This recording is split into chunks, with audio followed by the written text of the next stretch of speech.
Okay, let's talk about probability from these Venn diagrams we've been talking about. This is the formula we had. But first, do you ever feel like swearing when you get frustrated with school, with work, with life in general? Don't. Try saying this instead. Exclamation point, the @ symbol, the pound, or the number sign, etc., etc. By the time you're done, it should relieve your frustration. You should calm down. You might even have to Google some of these symbols to see what the name is for them. Okay, so we came up with the number of elements in the union of sets A and B. And instead of union, by the way, you can just say OR is equal to the number of elements in set A plus the number of elements in set B minus the number of elements in A intersection B. And for intersection, you can just say AND. So it's in both of them. Here it's in either one of them, so either or. And if you then divide all of these terms by the total number of elements, which we called capital N before, and in this example with the chess, the bridge, and the euchre, we had 100 players, which is a nice round number. That just becomes the probability by definition. That's the probability that an element will be in A or B.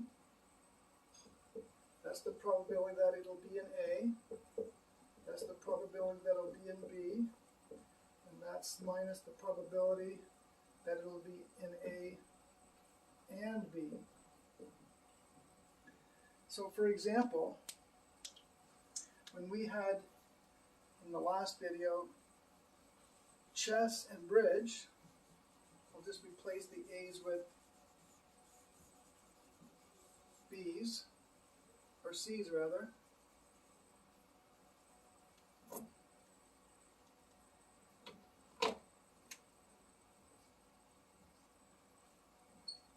You might recall that the number in C and B was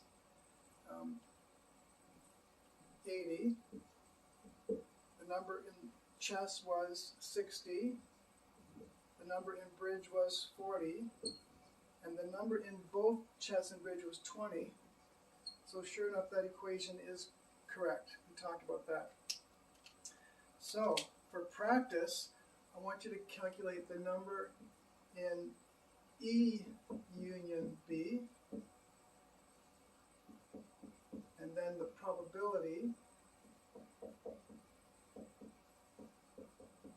and likewise the number in E union C, and the probability. So that's your homework. I'll give the answer at the beginning of the next video. Stay tuned.